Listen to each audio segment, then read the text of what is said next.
Japanese லாங்குவேஜில் ஒரு செயலை பண்ணிக்கிட்டே நான் இன்னொரு செயலை பண்ணுவேன் அப்படிங்கிற சென்டென்ஸை எப்படி ஃப்ரேம் பண்ணலாம் அதை தான் இன்றைக்கி பார்க்க போகிறோம். அதுக்கு நம்ம யூஸ் பண்ணக்கூடிய கிராமர் பாயிண்ட் தான் இந்த நகரா. இந்த நகரா அப்படிங்கிறது நான் ஏ செயலை செய்து கொண்டே பி செயலை செய்கிறேன் அப்படின்னு நம்ம தமிழில் சொல்கிறது. பேச்சு வழக்கில் சொல்லும்போது நான் ஏ செஞ்சுக்கிட்டே பி செய்கிறேன் அப்படின்னு சொல்கிறோம்ல, அந்த கிட்டே கொண்டே அப்படிங்கிற வார்த்தைக்கான ஜாப்பனீஸ் ஈக்குவலன்ட்டு தான் இந்த நகரா அப்படிங்கிறது. ஸோ இதோட ஃபார்மேஷன் வந்து எப்பயுமே வேர்பு ஸ்டெம் ப்ளஸ் நகரா அப்படின்னு வரும். வேர்பு ஸ்டெம்னா நம்ம மஸ் ஃபார்மில் யூஸ் பண்ணும்போது அந்த மஸ்ஸை மட்டும் ரிமூவ் பண்ணிட்டோன்னா ரிமைனிங் என்ன இருக்கோ அதை தான் வேர்ப் ஸ்டெம்னு சொல்கிறாங்க. ஃபார் எக்ஸாம்பிள் இப்போ கக்கி மாசுன்னு எடுத்துக்கிட்டோன்னா அதில் உள்ள மஸ்ஸை ரிமூவ் பண்ணிட்டு அந்த கக்கின்னு இருக்குல்ல அதுதான் வேர்ப் ஸ்டெம். ஸோ கக்கி நகரா அப்படின்னு வரும்.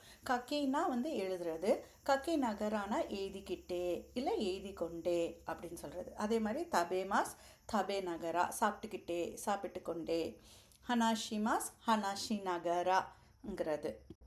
இப்போ இதுக்கான எக்ஸாம்பிள்ஸ் பார்க்கலாம். ஸோ ஃபர்ஸ்ட் எக்ஸாம்பிள் வந்து ஓங்கக்கோ கிக்கி நகரா பெங்கியோஷிமாஸ், அதாவது பாட்டு கேட்டுக்கிட்டே படிக்கிறேன் அப்படின்னு சொல்கிறாங்க.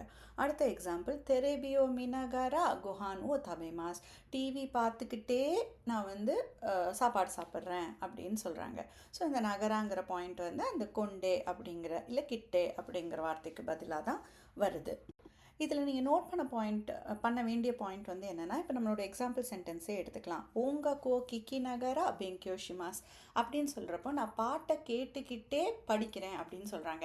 ஸோ பாட்டு கேட்பது அப்படிங்கிறது இங்கே மெயின் டாஸ்க்கு கிடையாது, படிக்கிறது தான் இங்கே மெயின் டாஸ்க்கு. ஸோ படிக்கிறப்போ நான் இந்த செயலை செஞ்சுக்கிட்டே இதை செய்கிறேன் அப்படின்னு சொல்கிறாங்க.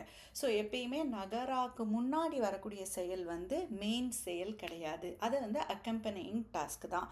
நகராக்கு அப்புறம் வரக்கூடியது தான் நம்ம செய்யணும்னு நினைக்கிற செயல். இப்போ இதில் இவங்களோட மெயின் ஃபோக்கஸ் வந்து படிக்கிறது தான், ஆனால் படிக்கிறப்போ பாட்டு கேட்டுக்கிட்டே படிக்கிறாங்க அப்படிங்கிற மாதிரி வரும். ஸோ எப்பயுமே நகராக்கு முன்னாடி வர்றது அக்கம்பனியிங் டாஸ்க்கு, நகராக்கு அப்புறம் வர்றது தான் மெயின் டாஸ்க்கு. ஸோ இதை வந்து நீங்கள் மைண்டில் வச்சுக்கோங்க சென்டென்ஸ் ஃப்ரேம் பண்ணுறப்போ. ஸோ ஆப்போனண்ட்டுக்கு வந்து எது மெயின் டாஸ்க்குன்னு தெரியணுமோ அதை நகராக்கு அப்புறம் சொல்லுங்கள்.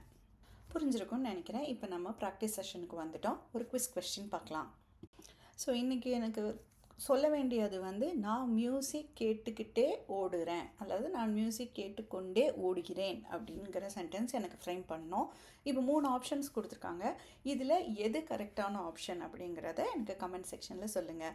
நாளைக்கு இன்னொரு கிராமர் பாயிண்ட்டோடு நான் உங்களை மீட் பண்ணுறேன்.